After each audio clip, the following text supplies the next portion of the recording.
हाय पिलामाने आज आम ये भिडियोटी देखा जो मैंने सीटी डीएलईडी अप्लाई करते परीक्षा देते से कट बर्तमान 20 रु तुम मानकर ऑब्जेक्शन सरी आफ्टर 1 वीक और विदिन 1 वीक बोली लिखी है कौन पाई आसला ना कौन इनफॉरमेशन ब्राउचर देखा कौन तार ठीक अच्छी कौन भूल अच्छी से कही इनफॉरमेशन ठीक थिला कि भूल थिला से विषय आलोचना करवा एवं कॉलेज जो मैंने अप्लाई करिसेंती से माने क्यों क्यों कॉलेज रे एडमिशन करेंगे क्योंठी कॉलेज अच्छी से तार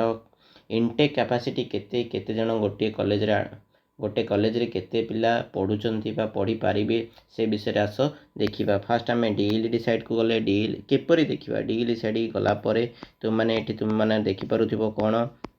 ना आमर इंस्टीट्यूशन वाइज इनटेक कैपेसिटी तुम मैंने पिला माने देखि पारुथिबो एठी रहिला institution intake wise intake capacity या ऊपर कौन करिवो क्लिक करिवो क्लिक कला परे तुम मानकर पिला माने एभली इंटरफेस खोलीगला देखि पारुथिबो तुम माने अनुगुल रे अछि डाएट रे केते पिला माने पढ़ी पारिबे टोटल स्ट्रेंथ केते अछि 100 अछि ठीक से भलिया बालेश्वर यदि तुम मानकर डिस्ट्रिक्ट देखि पारिबो डिस्ट्रिक्ट रे केउ केउ कॉलेज केउठी अछि सेटा डाएट की ईटीआई है तुम मैंने देखी पारिबो सेठी केते पिला माने एडमिशन करि परिबे केउठी 50 केउठी 100 एभली एडमिशन करि परिबे तुम मैंने देखि परथिबो एठी 16 रे 100 बरगढ़ रे 100 एभली देखि परथिबो तळु तळु स्क्रॉल कला परे पिला माने तुम मैंने देखि पारिबो जे एठी हमर कॉलेज अछि Cuttack MC Thomson women training institution Cuttack एठी केते पिला एडमिशन करि परिबे मात्र 50 जन पिला एडमिशन करेंगे ये जो Thomson women's training institute Cuttack ये यहाँ आमर अधिक टंका तुम मानक पड़ो है गवर्नमेंट रे आमर 2600 भितर तुम मानकर जब एडमिशन हो जाए 2600 रु 3000 भितर जब एडमिशन हुए तेज थॉमसन रे अधिक 15-20 हजार टंका लगे है तापर पे तुम मैंने देखिपो ये 100 देवगढ़ रे 100 इनटेक कैपेसिटी अच्छी भंजनगर रे ईटीआई रे 100 अच्छी Ganjam Khallikot district institute of education and training राइट गंजाम आट खलिकोट ये कॉलेजटा पिला माने तुम मानकर चिलिका पाखापाखि रहिबो है चिलिका नदी कूल आमर चिलिका अच्छी चिलिका गोटे कौन ह्रद पाखरे तुम मानकर ये कॉलेज टी रहिबो बहुत बढ़िया दृश्य तुम मैंने संध्या भल ठंडा परिवेश बहुत बढ़िया परिवेश पिला माने तापरे तुम मैंने पोलसरा 100 आउ क्यों रहा 50टा सीट तुम मैंने देखिपे ये आमर कंधमाल बालीगुड़ा केतेटा पिला माने सीट अच्छी 50टा सीट अच्छी कंधमाल केतेटा अच्छी पिला माने सीट 50टा सीट अच्छी तो ये थिला पिला माने तुम मानकर इंस्टीट्यूशन वाइज इनटेक कैपेसिटी क्योंठी अच्छी डाएट की टीआई तुम मैंने बर्तमान तुम मैंने स्क्रॉल कर सारा पर देखि परिबो नचे तुम साइट को जाके देखि पारिबो पुरी रे हमर अच्छी पिपिल रे अच्छी पुरी सदर अच्छी सत्यवादी गोपबंधु जन्मस्थान सत्यवादी है सत्यवादी वन बकुल वन विद्यालय गोपबंधु तैयारी करथिले सत्यवादी ठारे ही तापरे पिला माने आमे बर्तमान देखिबा इनफॉरमेशन ब्राउचर को जाके देखिबा कोन कहितला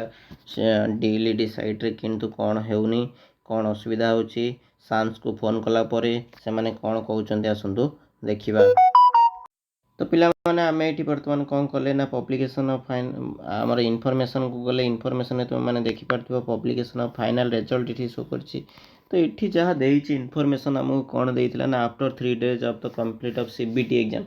कंप्यूटर बेस्ड टेस्ट थिला पिला माने तुम मानकर तो कंप्लीट हैला परे 3 दिन परे अर्थात 15 तारिख दिन कंप्लीट हैला 15 तारिख 3 दिन पर अर्थात 18 तारिख दिन तुम मानकर कोन हैला ना तुम मानकर आसला हरी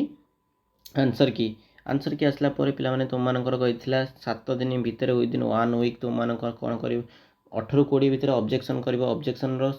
ठीक 7 दिन भितर तुम मानकर कोन हबो ना फाइनल आंसर की आसी जिवो बोली एठी से लिखि जे गोटे कमिटी बसिबो कमिटी रे कोन करिवो ना जो माने चैलेंज करिसंती ऑब्जेक्शन करिसंती तार सेटा ठीक अछि कि भूल अछि देखि कि से माने कोन करिवे ना फाइनल आंसर की तुम मानकर पब्लिश करिवे बोली 1 वीक भितर कहितला किंतु